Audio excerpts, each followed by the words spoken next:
I'm wicking the material. You'll notice that it might shift a little bit. That's okay to just take your brush and move it over. But what I want to do is I basically want it to just fill the inner proximals. And I want to wet that and that monomer. So I'm going to wet the material, and it wicks from the brush, and I'm going to wet that material with the heat cured monomer. The heat cured monomer that's in the that I would use for the entire base, what I've mixed the base with. You don't want to mix. You don't want to use self-curing liquid with this material. You have to use the same liquid that you're using for the entire base material. I don't know if you can see that, but I've wet that, and it's in the inner proximal.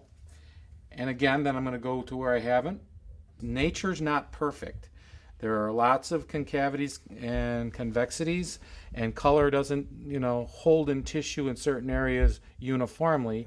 It tends to dwindle. And so what I'm doing is now once I've wet it, I want to go back over, and I want to reapply the material where I had originally placed it, just in case. Now you'll notice powder's collecting a little bit. No big deal. All I do is once it sits there for a second, I'm going to take and blow it out. Okay, and then I'll just re-wet it one more time, and then I'll be ready to add the next color. The next color for me would be a neck tone blanche, something that portrays tightness in the tissue, the root eminentia the root being close to the surface of the tissue, and tightening, so the tissue would be white or blanched. In order to portray that, I have to have something to go in there. So what I've got is, I've got a neck tone blanch material, and what I'm going to do is, I'm going to place this directly over the necks of the teeth. Yeah, this. Is that good? Yeah, this. Okay. And so I'm placing the material over the tops of where the root would be. Try to leave it right there if I can. Yeah. Well, I'm putting it over the roots, and this is a off pink, which portrays tightness in the tissue. Now you'll notice that I'm getting a little bit of puddling. Not always recommended. And what I suggest is, if you are, then just take a little material and squirt it back over the area, and it will wick off whatever's there. If you puddle it too much, what will happen is the monomer will tend to creep eventually over onto the tooth on the facial side, because it'll go between the stone and the tooth. And again, I'll wet my brush, and I'll go back over this again. And you'll notice it pretty much stays where it's at. See how it's wicking? It's wicking. All right. Once I get it to the point where it's moist, I'll go back over here and do this one on this side now. There's the material in place. Now, if it gets wet like that, take some of the sifted material, just place it over the top of it. That will dry it out rather quickly. And again, what I do, not too neat, but definitely effective, is just I'll go through and basically tighten up the material. And again, I just go in with my brush, and you'll notice it's wicking. Okay. Next, I take another color. In this case, I'm going to take a reddish pink. Okay. And that reddish pink. I'm right over your shoulder. Okay, great. Reddish pink goes interproximally. Actually, it goes above the interproximal. Yes. All right. So we'll do that, and that, and then grab our brush. And what we'll do is we'll go back and we'll just touch it. See, I just touched that. Okay. See, I just touched that. There you go. Right there. See, that gives us a little color. But because I have the interproximals filled with the sifted material, it won't turn out red, and it won't turn out colored as much. It won't be as harsh because of the fact that I've already laid in a layer of the sifted material. Okay, then I'm going to place some more here, and there, and there. And again, you don't have to be so worried about being super neat.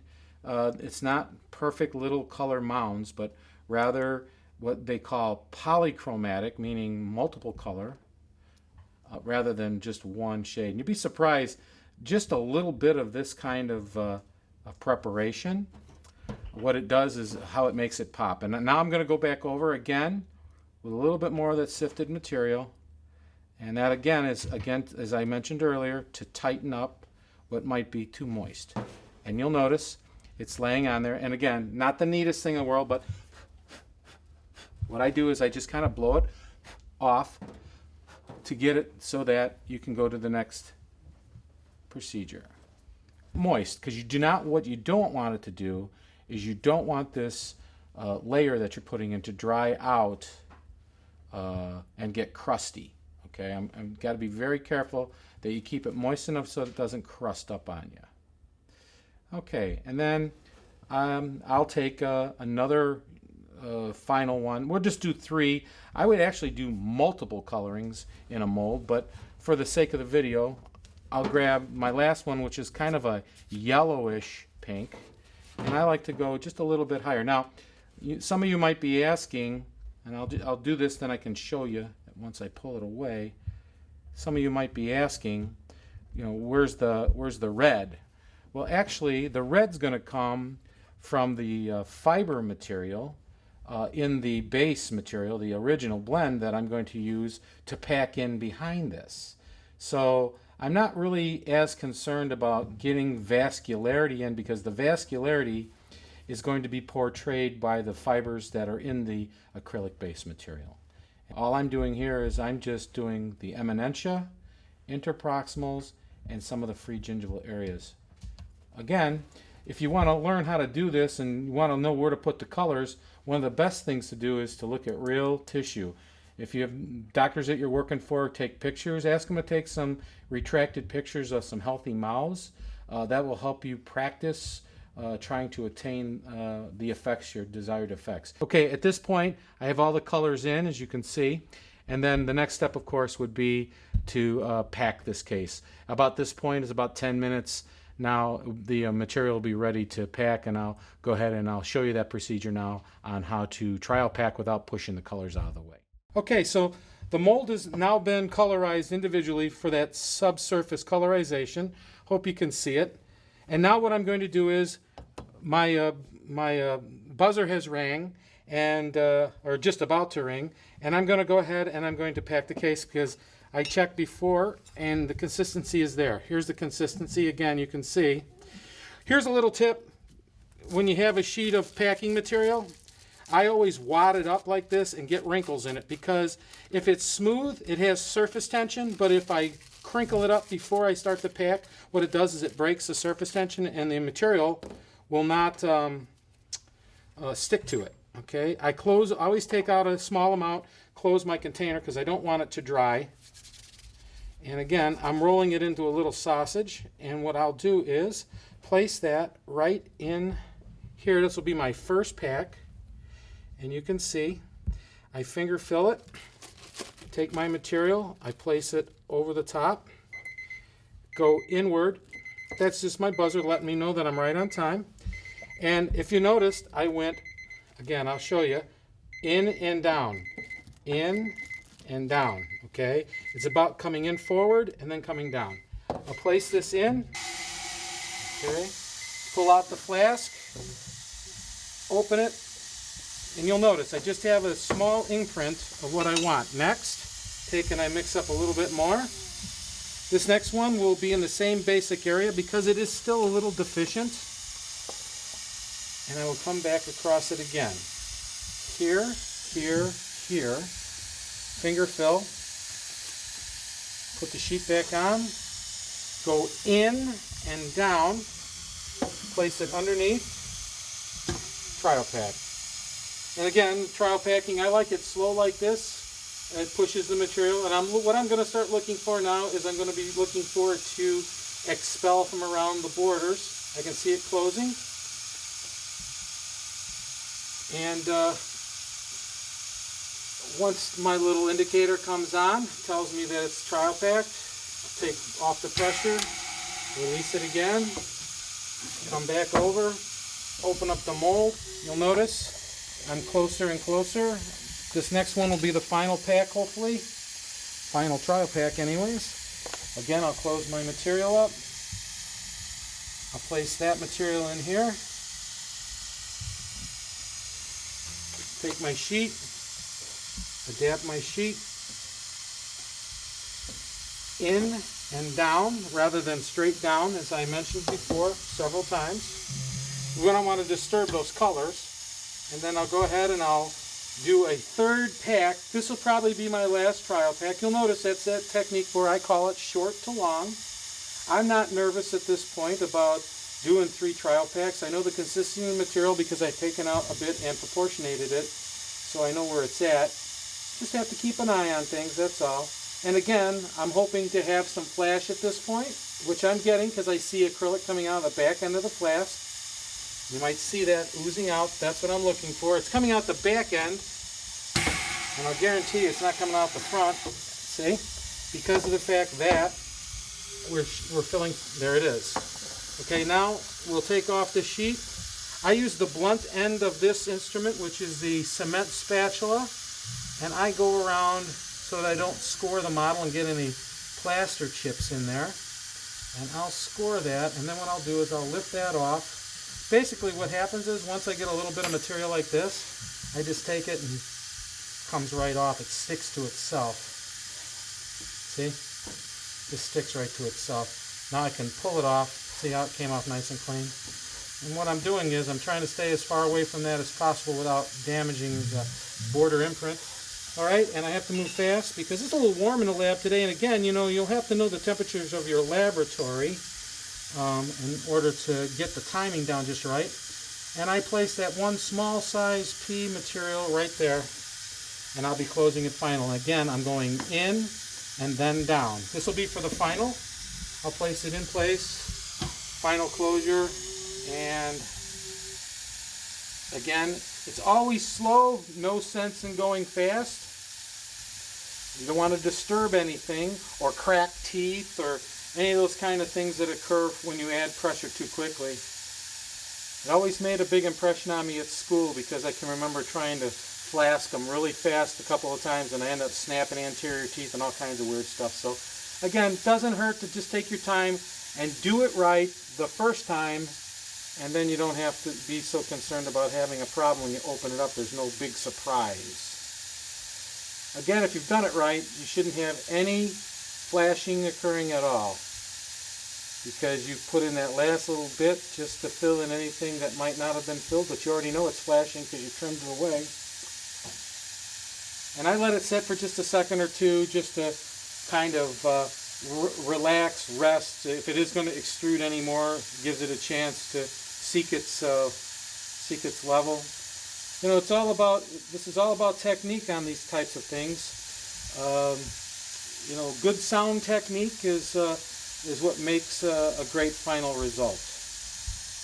Now you might notice, just as I suspected, as it sits here under pressure, we are getting a little bit of flash right here on the back, and that's all good because that means that we're closing metal to metal. By the way, these flasks are 20 years old, these flasks, and the reason they still look good after all these years is what I do is I soak them about every other month in a mixture of 50-50 of water and CLR, calcium, lime, and rust. That removes any of the particles that might be in any of the contacting areas, keeps the pins from seating all the way, and gives it that nice brassy look and keeps them looking nice and fresh. These have to be accurate. They have to be able to close accurately every time. And for me to do that, the small expense, it just makes a lot of sense to do it that way. So anyways, we've got our pressure up to speed here. It's extruded. So what I'll do now is I'll take the pressure off and I'll put it in a flask frame, and then we'll place it into our curing vat. Scotch-Brite wheels and some other things to get most of it taken down. Once I get the surface prepared, rough finish, then I have to prepare the surface to take on the Gradia material. So what I do is I use 150 micron aluminous oxide and I aerobrate it. It's just another way of doing it. Some guys take sandpaper and there are other ways to rough it up, but I find that the aluminous oxide aerobrated in my little Pache airbrush works just great. So anyways, I get the surface prepared and then I proportionate myself a bit of the composite primer, and I'm going to coat the surface of the denture with the composite priming material. And I'm going to do it in a way that is very light.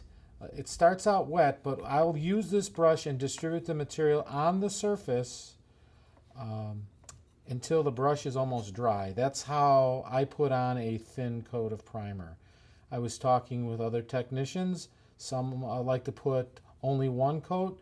I like to put 2 coats, really, really light ones, like I said. I don't know if that's the belt and suspenders theory, if one fails, the other one's better or what, but it's just the way I do it. And you notice that the brush is getting dry. Generally, a small drop distributed across the surface, like I'm doing, will take care of 1/2 of a facial surface of a denture.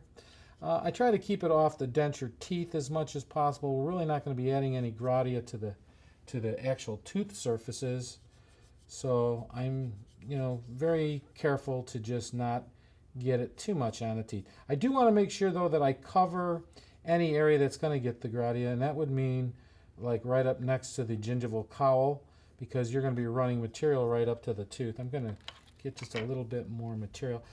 I keep a cap on it. It evaporates very easily. I use it very sparingly. It's just, we want to make our materials last. We want to do a good job and make sure that the cap is always on, because if it evaporates a bit, it will also change the consistency of the material. Whenever anything evaporates, it tends to change the consistency of the material in terms of viscosity. Okay, so you'll notice I've got that just about on there the way I want it.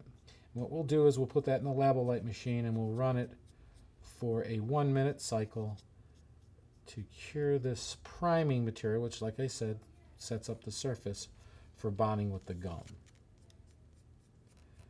Okay, it looks like I've got it on there. And again, you'll notice it's dry, but it's not dry. It's wet, but it's not real wet. It's just a nice consistency. So I'm going to take this now, and I'm going to put it in the Labo-Lite machine. When I place it in the machine, you'll notice also that I place it teeth up. That's because I want coverage all the way around those teeth. If I put it teeth down, it's not in what I would consider to be the center of the field of light. All right, so this is the first cure 1-minute cycle with the composite primer material in preparation for the gradia gum. You can see it has a nice gloss finish to it, and there's no real puddles or anything like that. I'm going to give it just one real quick dry, what I call like almost a dry brush coat. Just I like to put a secondary one on just in case there's a little area or something I might have missed. It doesn't look like I do, but again, it's just a kind of a safety issue for me. And again, I'm going to take this and I'm even going to be even lighter. It's just to make sure that I get it around the necks of the teeth. It's really the most important, crucial part for me any place in that regard. And again, I'm coming across, I'm going to use just that one drop for everything this time. And it's just, you might have noticed there's some demonstrations on this material where a guy clamps on a hemostat on the back end of the denture and so forth. I don't do it that way. It probably might work. It's that person's way of doing it. I just handle it like this and keep my hands off of the surface that I'm going to be characterizing. It really doesn't matter. Whatever works best for you is the way I look at it. That's that old adage about everybody's got a different way to skin the cat. This one here is just mine. But I get a pretty good result, and so I wanted to share that with you today. Anyways, okay. So see, that's just a dry coat. Now that's going to go back up again one more time into the Labo-Lite, and then we'll proceed with the next procedure. Okay, here's the second coat of the composite primer. It's cured. And so my first step in characterizing this denture using gradia gum would be to apply the gum 35. That's the one that imitates the blanching. I also have an application instrument that I use, an application instrument, haha. It's basically a piece of plastic with a point on the end of it. I tend to like to manipulate the material that way after I add it in bulk to each area. So what I'll do is I'll take it and I'll apply it, and I'll try to make sure that I don't get it on past this neck of the tooth. Okay, so let me grab the 35. And again, this is the applying of the material is like this. And I'll do 2 at a time generally. Okay. When you get through applying it, if you pull the plunger back a little bit, it will pull the material back into the end of the tube. It kind of helps conserve it, keeps it from dripping all over your counter, and it's just a nice, neat way of doing it. Now, what I do is I take... Now, remember, when we're imitating Amenentia, what we're doing is we're visualizing that underneath the surface, and I do this also, you know, when I'm waxing a case to contour, but I'm visualizing the underneath surface of where the root form would be. And that's what we're basically imitating, is we're imitating the root form underneath the tissue. You'll notice I take it down. I like using this rather than a brush. It just, I feel I have much more control over the material. And kind of one of the cool things, or maybe you don't think it's cool, but I think it's cool. What I like is that as this is under light for a little bit and I'm using it on a broader area, it tends to thicken, and that viscosity level that it gets from kind of sort of curing, I like. It helps me actually manipulate the material without it running all over the place. See, you'll notice it gets kind of not stiff, but it just gets less plastic, less watery, more plastic. Anyway, I'll take that, and once I think that I've got it, you know, that first stage a little bit, what I'll do is I'll tap it just to get it to kind of rest out a little bit. It kind of wets out. And again, we're going to be imitating a little bit of Amenentia here and a little bit of blanching. So, you know, we'll continue to control it a bit. When you think you got it where you want it, you'll take and you can freeze it underneath the step light. I'm just kind of doing some fine tuning here. Again, the more you do it, the more proficient you'll be. And again, I'm just I'm a novice with this material myself. I've only been using it for about 8 months. I'm not embarrassed to say so, but I am getting some really great results, and I want to share that with you. So go underneath the laboratory light, labo light, just to give it a little. Now, I don't go to full cycle. I just do it enough just to get it starting to change the viscosity. And you'll notice when I touch it, see what happens? It's actually a little stiffer. So then what I'll do is I'll move on to the next area, and I'll apply some more there.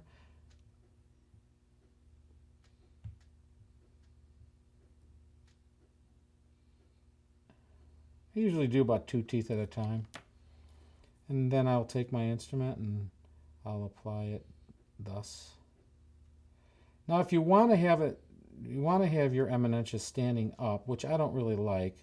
If you want it to stand up a bit, make it look like the tissues has a little bit of puffiness to it.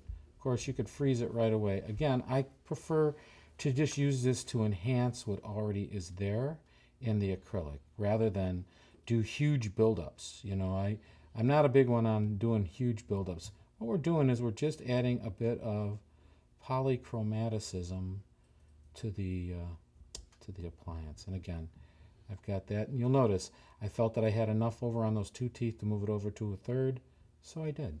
I'm going to go over to the lab light again. Okay, so you'll notice I put some here on this over these teeth, but I still had a little left, so I moved it over. What I'm going to do now is I'm going to put it under the labo light, and I'm just going to freeze it. One of the reasons why I don't use the full cycle of labo light is because I feel that the full cycle of labo light, it makes it just a little too rigid. I want to have a little creaminess. There's a technical word for you. A little creaminess on the in the material, because what I'm going to do is I'm going to use an instrument like this that has a rubber tip on it. And what I like to do is I like to kind of secondarily contour what I've applied using that sort of an instrument. It's still a little soft there. I'll come back over here, and you'll notice the surface is still, there's a layer on there, and that layer is manipulative enough to where I can get it to give me those nice smoother contours. See, it looks now less like it was applied and more like it was integrated into it. It just tends to smooth out the surface and give me the kind of contour that looks rolled and natural rather than applied. All right, so we'll go like that. And again, I'll give it a little burst of the light. just enough to set it up. And then I'll go ahead and apply the last one. Up, see, now here's what I was talking about. If you don't pull the plunger back on the material, you get it on the counter. And since this stuff's expensive, I'm going to pick it right up off the counter.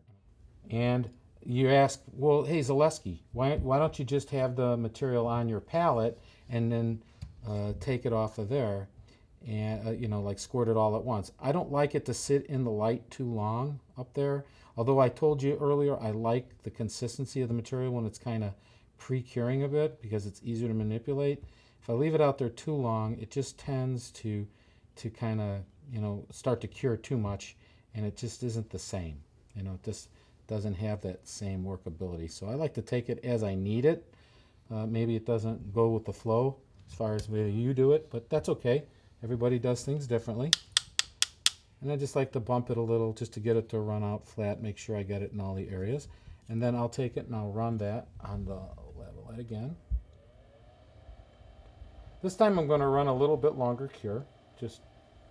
And again, I'll go back with my rubber tip and I will smear, if for lack of a better way to describe it, I will smear the layers into each other. And I'm not shy about the amount of pressure that I put on it. As you can see, it really kind of pushes on it. I have several of these type of instruments. Basically, just give me some control, a little bit more control than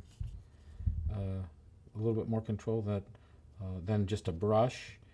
And working with that layer, I'm able to use it for consequent layers. So I'm going to apply here, just to show. I want to show you that. I also have rounded tips. I have tips like this. These tips also work well as also. I clean the tips with a little bit of isopropyl alcohol when I'm done with them. I'm not worried about having a little bit of color on the end of the tip if I'm working with multiple colors. I almost feel as it imparts a little bit of naturalness to the whole thing because of the fact that it becomes polychromatic. Okay. All right, I got some little bitty deal there. I'll just take that off. I'm a technician. I don't mind getting little stuff on me. All right, so we'll work our way around. Now you can see that's already how that gum material, the gum 35, is already beginning to look a bit like eminence and the realism of the whole thing.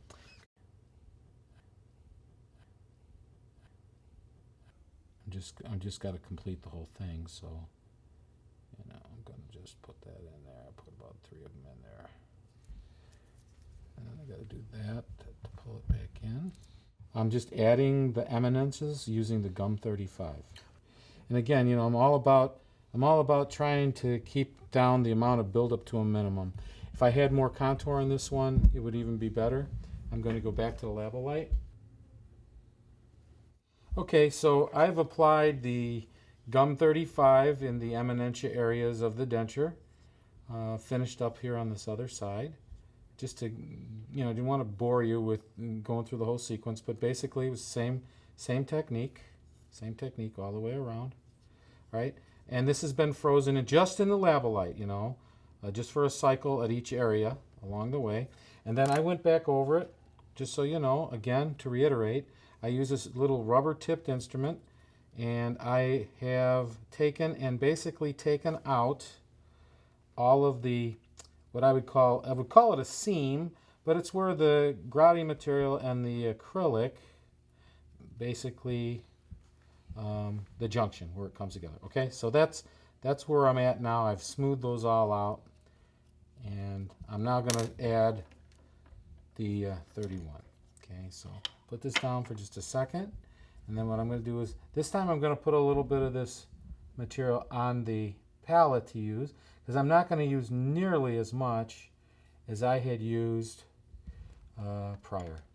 And I'm going to still use my trusty old tipped instrument, because I still like that for this color as well. Take a little 31. Now what I'm going to do with the 31 is I'm going to go around and highlight, for lack of a better way to put it, I'm going to highlight the eminentia. Something to mention too. It's better to have a lighter hand on this type of material, especially when you start talking about reds